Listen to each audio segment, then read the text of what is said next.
A UAE astronaut who had embarked on a historic space mission received a hero's welcome upon returning to his country. Grateru Omori tells us more.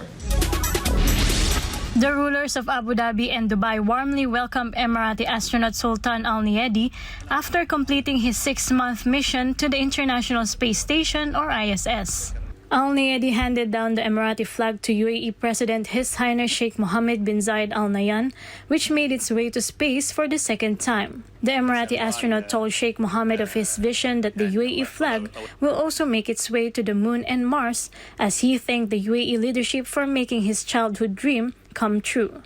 The father of 6 received warm greetings from his family and expressed his happiness for the grand welcome he had received.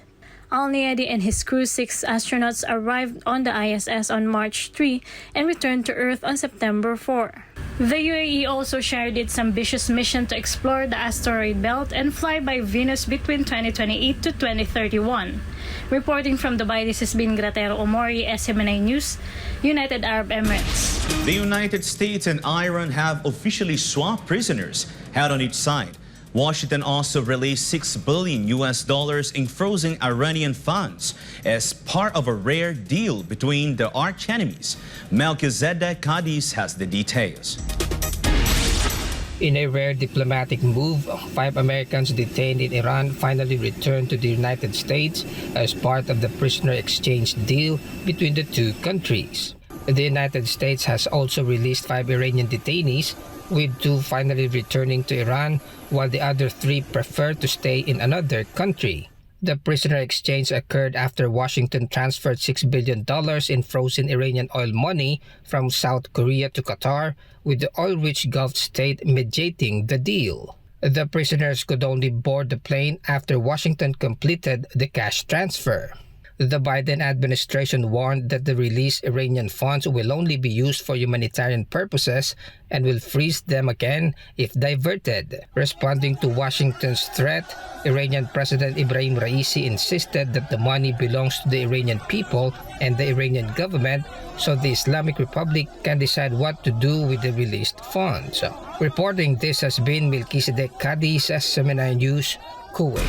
Australia's transition towards renewable energy sources has attracted foreign investors who want to take part on this ambitious milestone.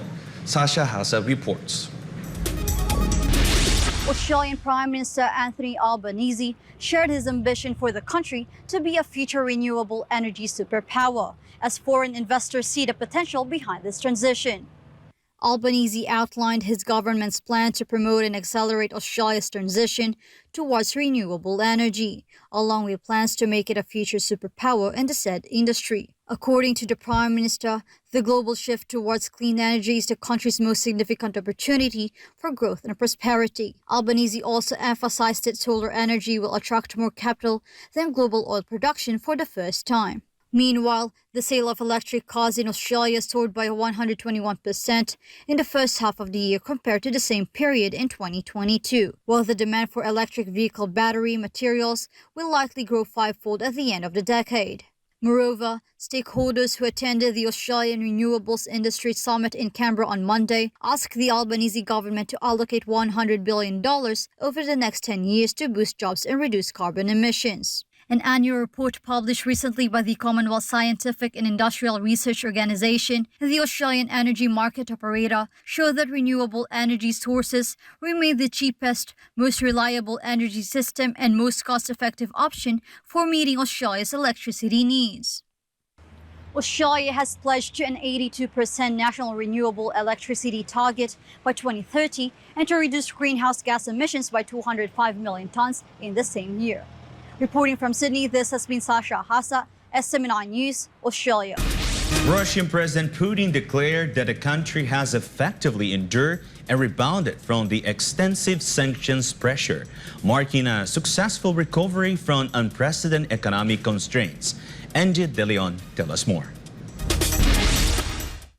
President Vladimir Putin recently declared that Russia's economy has successfully bounced back, reaching the same gross domestic product or GDP level as before the Ukraine-related sanctions were imposed. Speaking at a government meeting discussing the draft federal budget for 2024 to 2026, Putin emphasized that Russia had overcome tough challenges. Putin said, quote, "In simple terms, Russia's economy is back to where it was before sanctions hit us. We've managed to withstand the pressure from sanctions and challenges from the West." End of quote. He also revealed that Russia's GDP has returned to its 2021 level. Putin stressed how important it is to maintain stable growth. When talking about economic growth, Putin mentioned that while experts initially predicted a 1.2% growth in GDP for April, Russia has already exceeded that target. He even projected that by the end of the year,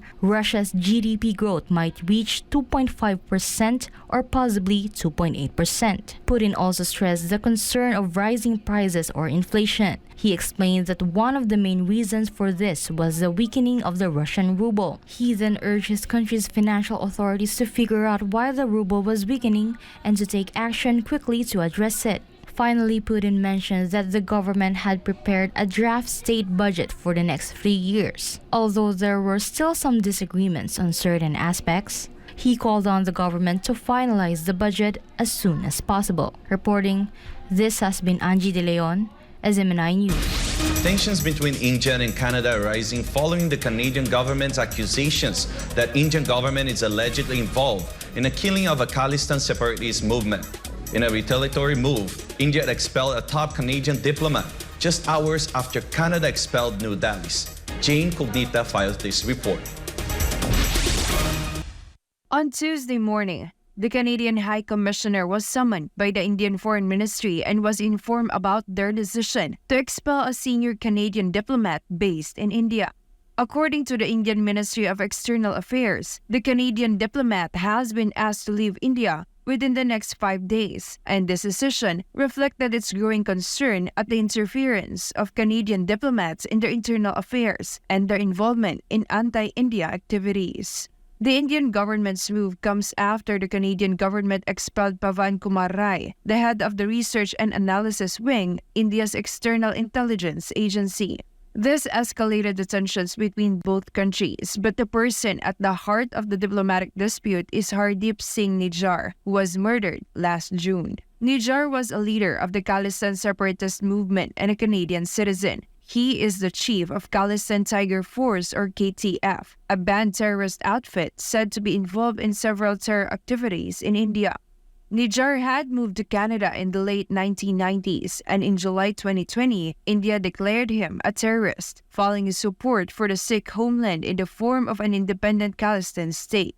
Indian security agencies said he was actively involved in recruiting and training people for KTF and was a part of the separatist outfit Sikhs for Justice, or SFJ, which held a Khalistan referendum on September 10.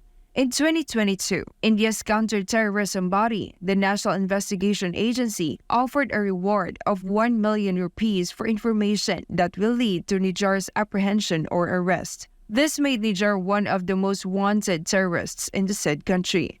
And on June 18 of this year, 2 unidentified gunmen shot Nijjar dead outside a Gurdwara in Surrey, British Columbia.